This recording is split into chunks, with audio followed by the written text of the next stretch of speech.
Okay. Okay, and this can go in your pocket or Belt.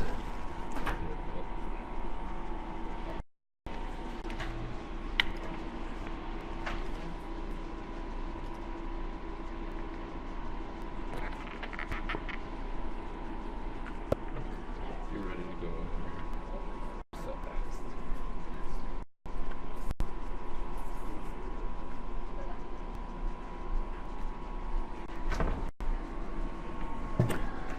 Okay, good morning. Let's get started.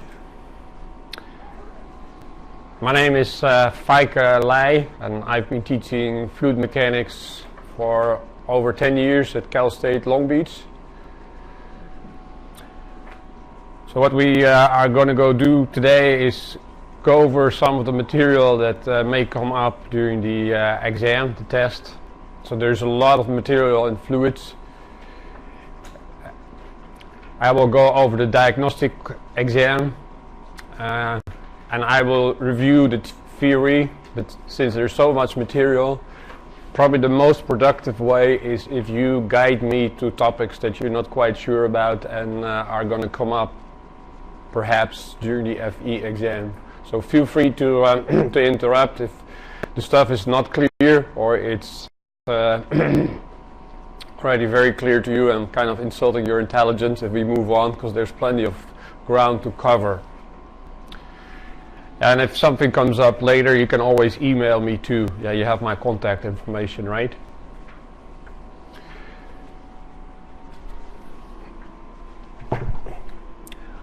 So let's start with the diagnostic exam. Everybody has that in front of them.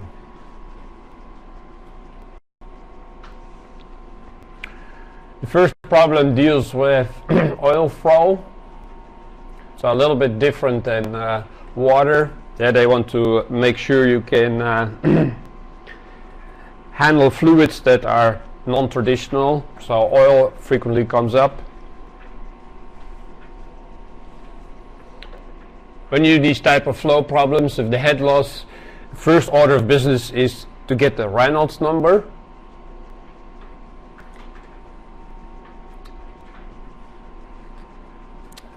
Everybody still know how to compute the Reynolds number?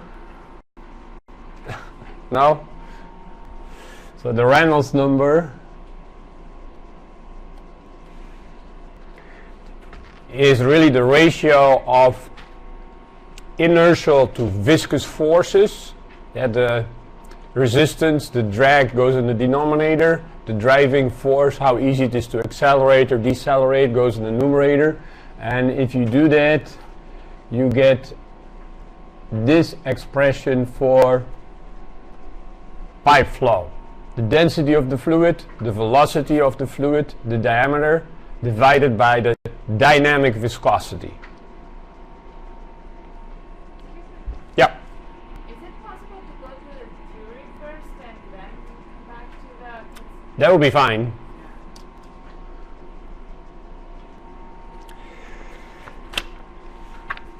Is that what most teachers do? That's what the hospital did. Okay. Now, whatever you want, really. I asked Alex, he suggested first a diagnostic exam, then the theory, and then some old exam questions. But let's go over the theory, and I need your help to figure out what is common sense and what requires more attention.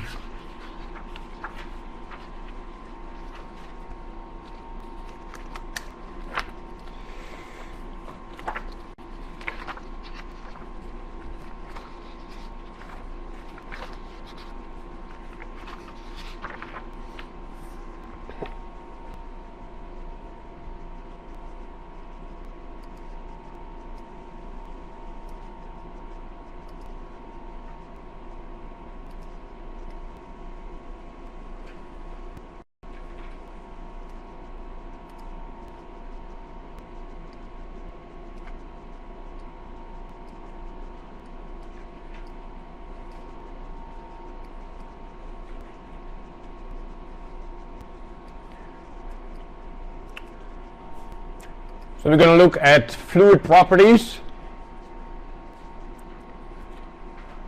A fluid is something that can be divided into a liquid and a gas. Unlike a solid, fluids cannot support any external forces. So if you have any tangential force, shear, the fluid is going to deform, flow. There's nothing like a normal force which you have with a solid.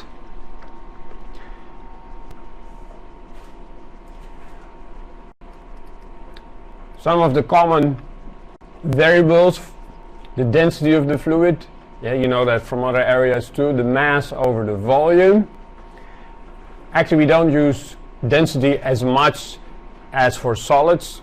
We often deal with the specific weight, gamma, the weight of the fluid divided by the force.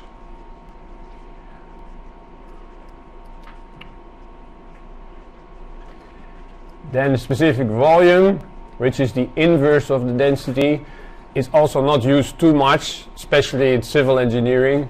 If you are working a lot with gases, where you have compressible flow, then it would be more relevant. But this is a little bit more for your information.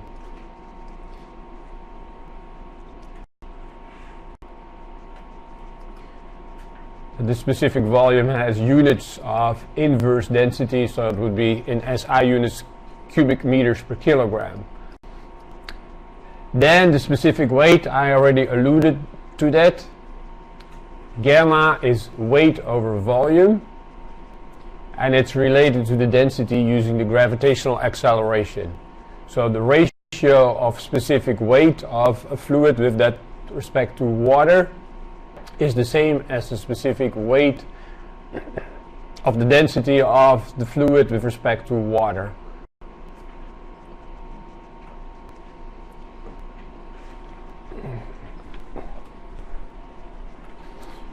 So here's a numerical example.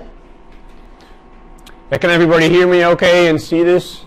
We're doing fine? So gamma, the specific weight, is the density times the gravitational acceleration, 1.5 times 9.81 in the SI system.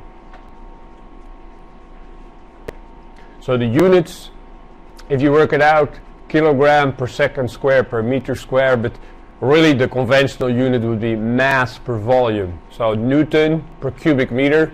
Since liquids are relatively dense, a very common unit would be the kilonewton, not the Newton per cubic meter.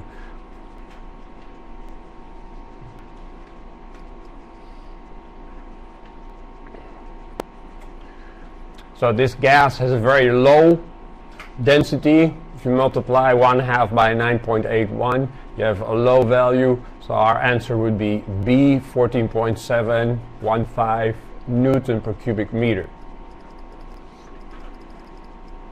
Then for liquids,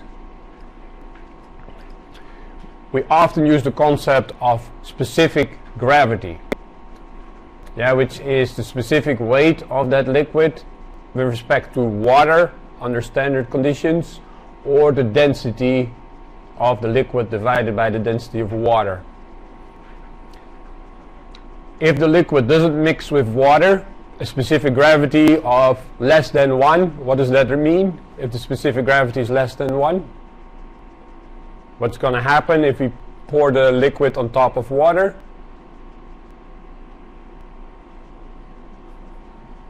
Go ahead.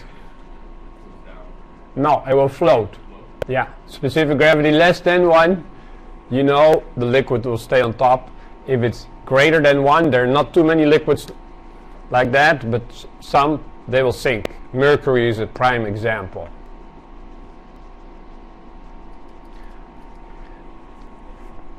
Now water, the specific gravity obviously doesn't mean anything. The density would be about 1 gram per cubic centimeter, or about 1,000 kilogram per cubic meter. So what would be the specific weight of the water? 9.8 kilonewton per cubic meter, or 9,800 Newton per cubic meter.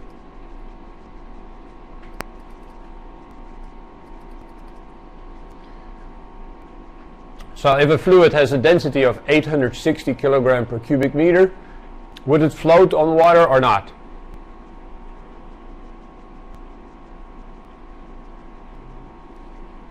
What do you say? No. Why not? So it will stay? Yeah, it will float on top, stay on top of water. Some liquids mix with water, but if it's immiscible, it will stay on top of water. And this is really the same for objects on water, ships, tree logs, anything that floats on water. The specific gravity of the object has to be less than 1. It has a density less than that of water, less than 1,000 kilogram per cubic meter or 1 gram per cubic centimeter. So if a fluid has a density of 860 kilogram per cubic meter, what type of fluid would that be? A liquid or a gas? Which fluids have density in this order of magnitude?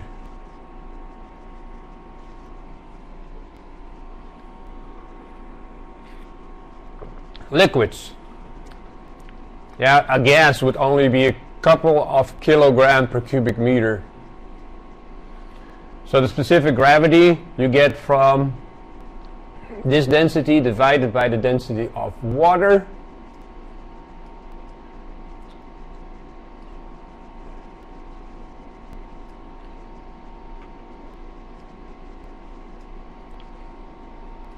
So 860 divided by 1000, you get 0.86.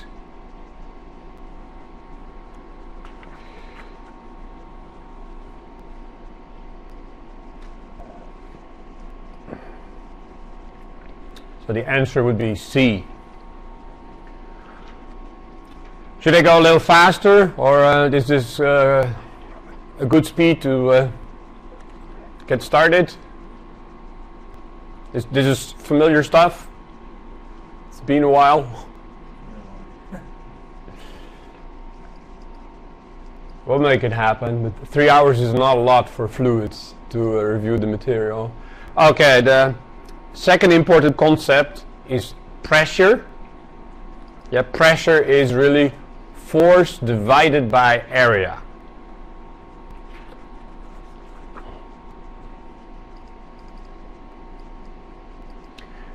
Now in engineering, including civil engineering, we often use the gauge pressure, the pressure with respect to atmosphere. Our systems are subject to atmospheric pressure around, so we eliminate that and use that as a reference. The absolute pressure is the one you use, say, in physical chemistry, physics, the ideal gas law. It has a minimum value of 0. The minimum value for the gauge pressure, that would be 0 minus the atmospheric pressure, so minus 101.3 kilopascal.